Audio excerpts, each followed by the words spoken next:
So what's up guys, कैसे हैं आप सभी लोग। तो हम क्रांतिकारी टेक्नीशियन निकल पड़े हैं टॉम्स हार्डवेयर पे लोगों की मदद करने। तो टॉम्स हार्डवेयर पे मैंने सोचा कुछ थ्रेड्स पढ़े जाएं और लोगों की मदद की जाए। तभी एक पेज मैंने खोल के रखा है। मैं पेज पढ़ने ही वाला था लेकिन पढ़ा नहीं। मैंने सोचा कि अपना स्क्रीन रिकॉर्डर खोलो और इसका भी वीडियो बनाना चालू करो, ताकि अगर किसी और को ऐसी कोई प्रॉब्लम आए तो उसको वीडियो मिल जाए फिर मेरे चैनल पे। तो प्रॉब्लम पढ़ते हैं। Hello, I recently bought a GTX 1050 Ti and i5 8400 Coffee Lake CPU. I install both of them। पहले टाइटल पढ़ लें। PC showing no display after installing new CPU। ठीक है, तो जो PC है वो डिस्प्ले नहीं दे रहा है नया CPU इंस्टॉल करने के बाद। तो ये तब होता है जब मदरबोर्ड का बायोस अपडेट ना हो या फिर मदरबोर्ड पुरानी जनरेशन का हो। जैसे इंटेल के अगर 6 जनरेशन बोर्ड में 8 जनरेशन प्रोसेसर लगा देंगे तो डिस्प्ले नहीं आएगी। यहाँ पे इनके पास है 8400, तो संभावना हो सकती है कि इस तरीके का ही कुछ हुआ हो। I install both of them and I get no display. I tried to mixing and matching new GPU with old CPU and old CPU with new GPU। क्या है new GPU with old CPU and old CPU? ओह, एक ही चीज़ है। And the only way I get signal as if I use my old part। तो इनको signal मिल जाता है डिस्प्ले पे। चलो ठीक है। I have tried resetting CPU, making sure cable was plugged in properly, tried different HDMI cables। The weird part is when I try to start my PC when the i5 processor is plugged in, it does not start the first time। The weird part is when I start my PC when the i5 is start the first time, I have to hit the power button 4-5 times for it to start up। All fans inside are spinning including the CPU fan। तो जब ये i5 लगा के start करते हैं तो एक बार में स्टार्ट नहीं होता, इनको 4-5 बार स्टार्ट के लिए बटन दबाना पड़ता है। उसके बाद जो है सारे पंखे घूमना चालू कर देते हैं, इंक्लूडिंग CPU फैन, जो CPU का पंखा होता है और GPU का पंखा होता है सारे केस में। When I have i3 processor, I just in the PC starts up first time no problem। तो बिना किसी प्रॉब्लम के एक बार में स्टार्ट हो जाता है जब इनके पास i3 होता है, जब i3 ये लगाते हैं। But still why I get no display with the GTX 1050 Ti if it was a processor issue। अगर प्रोसेसर का इशू है तो GTX 1050 Ti के संग भी क्यों डिस्प्ले नहीं आ रही? तो वो तो नहीं आएगी अगर प्रोसेसर का इशू होगा तब भी। But the processor gives no display even if I use both card। चलिए ज़रा इनके स्पेक्स पढ़ लेते हैं, इसको छोड़ते हैं ज़रा इस लाइन को। My current non upgraded specs processor Intel i3। अरे यही तो दिक्कत है, ये है दिक्कत। इनके पास 6th जनरेशन का बोर्ड है, जो पुराना प्रोसेसर है वो 6100 है। अगर आपको नहीं पता जनरेशन कैसे पता करते हैं तो देखिए, इंटेल का जो पहला लेटर होता है, जो पहला नंबर होता है, जैसे ये 6, इसका मतलब है 6th जनरेशन का प्रोसेसर है। और ये यूज़ कर रहे हैं 8400 के। तो 8400 जो है वो 8th जनरेशन के मदरबोर्ड, जो लेटेस्ट मदरबोर्ड हैं।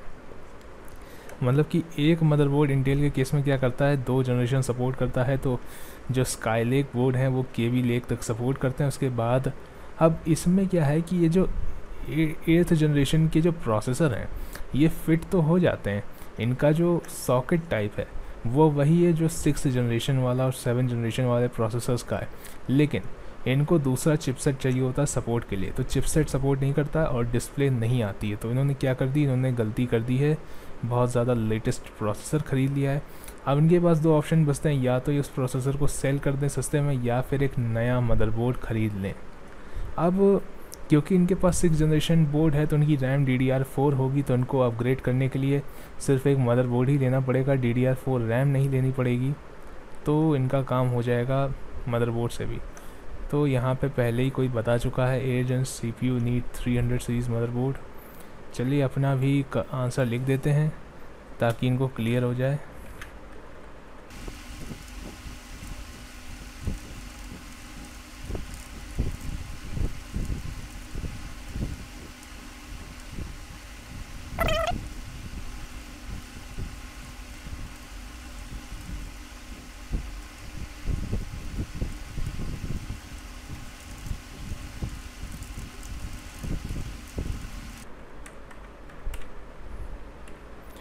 तो यहाँ पे हमने आंसर को कर दिया सबमिट।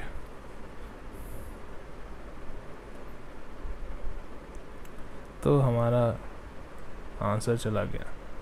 चलिए एक प्रॉब्लम और लेते हैं, no display after installing new graphics card.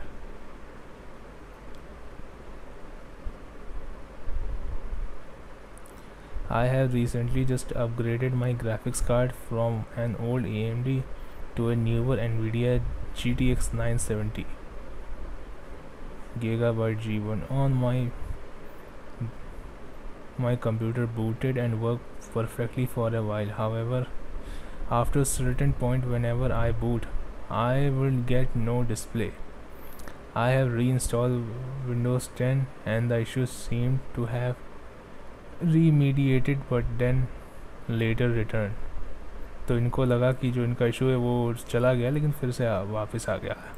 I have noticed after booting if I hold the power button to switch off then start again the display will work। I noticed if I switch to IGFX the display will work। 970 grayed out in device manager in some instance। Everything seems to the power, the fan spin and the LED light up, the case spin and the water cooler lights up is on। If anyone can help, greatly appreciate it। तो अब इसमें क्या मैं solution दे सकता हूँ, मैं आपको बताता हूँ। देखिए जो इनकी प्रॉब्लम हो रही है उसमें ये बता रहे हैं कि ग्राफिक्स कार्ड से कभी कभी बूट होता है, कभी कभी बूट नहीं होता है, यानी कि सेटिंग्स की कंपैटिबिलिटी की कोई भी प्रॉब्लम यहाँ पे नहीं है। यहाँ पे प्रॉब्लम क्या है, हार्डवेयर के ठीक तरीके से वर्क ना करने की। अब यहाँ पे क्या प्रॉब्लम हो सकती है, हो सकता है इनकी रैम लूज़ हो, तो ये रैम को दोबारा निकाल के अगर फिर से लगाएंगे तो हो सकता है कि इनकी प्रॉब्लम यहाँ पे सॉल्व हो जाए। हो सकता है कि रैम के जो रैम का सॉकेट होता है वहाँ पे कार्बन जम गया हो, तो अगर ये रैम के सॉकेट्स को क्लीन करके दोबारा लगाएंगे तो वहाँ से इनकी प्रॉब्लम सॉल्व हो सकती है। हो सकता है कि इनके जो ग्राफिक्स कार्ड है उसमें प्रॉब्लम हो, और ग्राफिक्स कार्ड में क्या प्रॉब्लम हो सकती है, इनकी रैम जो वी रैम होती है, वी रैम की सोल्डरिंग जो है वो काफ़ी पुरानी हो गई है, तो उसको रीसोल्ड करने की ज़रूरत है, या फिर टेक्नीशियंस की लैंग्वेज में कहते हैं रीबेलिंग करने की ज़रूरत है, रीबॉलिंग बोलते हैं, रीबॉलिंग करने की ज़रूरत है। तो रीबॉलिंग की भी ज़रूरत नहीं है उसको, मतलब कि सबसे ईजीएस्ट वे ये होता है कि क्या कहते हैं कि जो वो होता है, पेस्ट होता है, उसको सॉल्यूशन बोलते हैं, नाम भूल गया अभी मैं उसका उसको जो है, हाँ, सोल्डरिंग के संग जो पेस्ट होता है, पेस्ट को लगा के उसको वी रैम को हीट देने के बाद हो सकता है इनकी प्रॉब्लम सॉल्व हो जाए। लेकिन मैं यहाँ पे ये चीज़ नहीं लिखूँगा, मैं यहाँ पे ये लिखूँगा कि पहले चेक करो अपने पीसी को किसी और ग्राफिक्स कार्ड के संग, और साथ ही साथ रैम का भी लिख देता हूँ।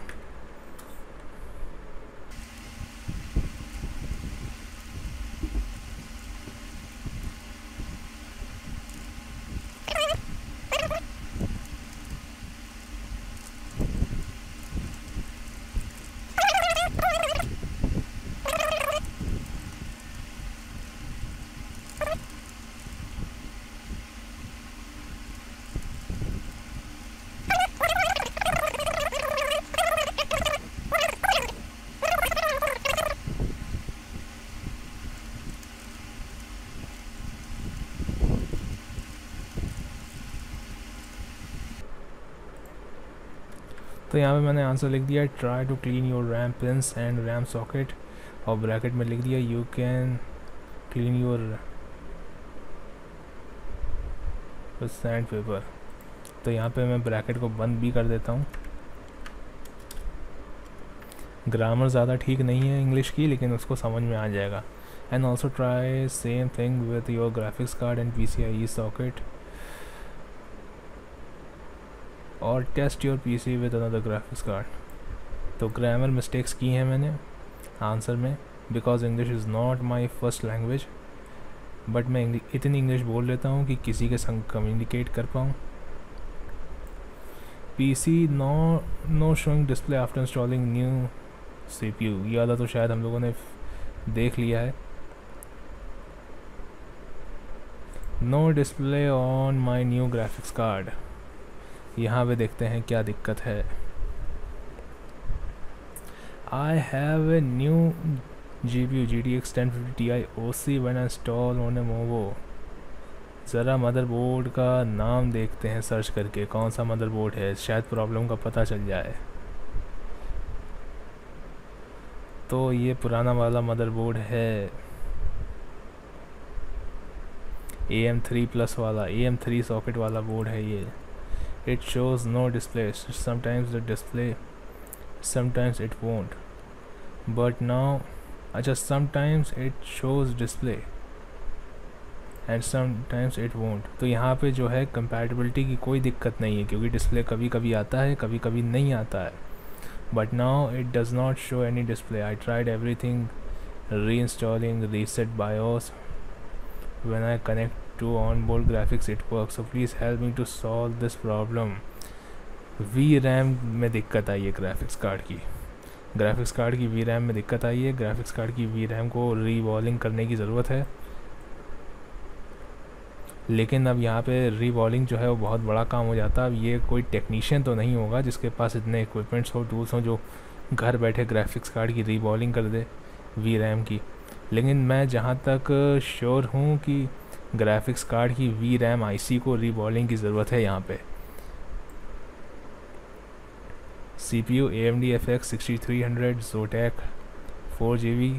अब मैं श्योर क्यों हूँ, क्योंकि ऑनबोर्ड ग्राफिक्स पे इसका PC चल रहा है, और पहले बताता था कि मतलब यहाँ पे लिखा हुआ है कभी डिस्प्ले आती है कभी डिस्प्ले नहीं आती है, लेकिन ये तब होता है जब ग्राफिक्स कार्ड लगाओ। वैसे पूरा सिस्टम फाइन चल रहा है।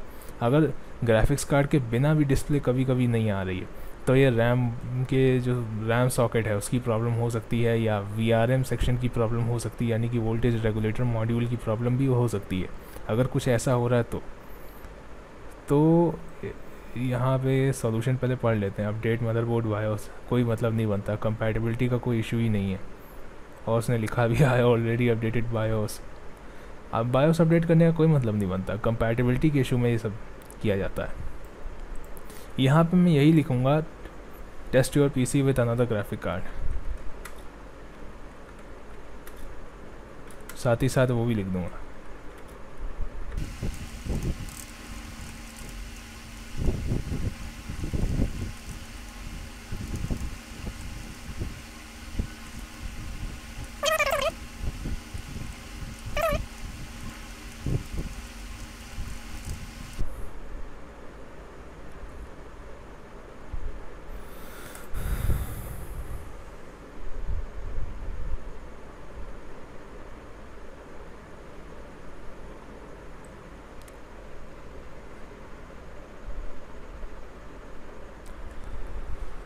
तो आई होप आपको कुछ सीखने को मिला होगा इस वीडियो में, और आपको भी अगर आप कोई ऐसी प्रॉब्लम सॉल्व कर रहे हैं, तो मतलब प्रॉब्लम में है, तो आप शायद इस प्रॉब्लम को, अपनी प्रॉब्लम को सॉल्व कर पाएँ, और अगर नहीं भी है प्रॉब्लम में तो आप दूसरों की प्रॉब्लम को सॉल्व कर पाएंगे।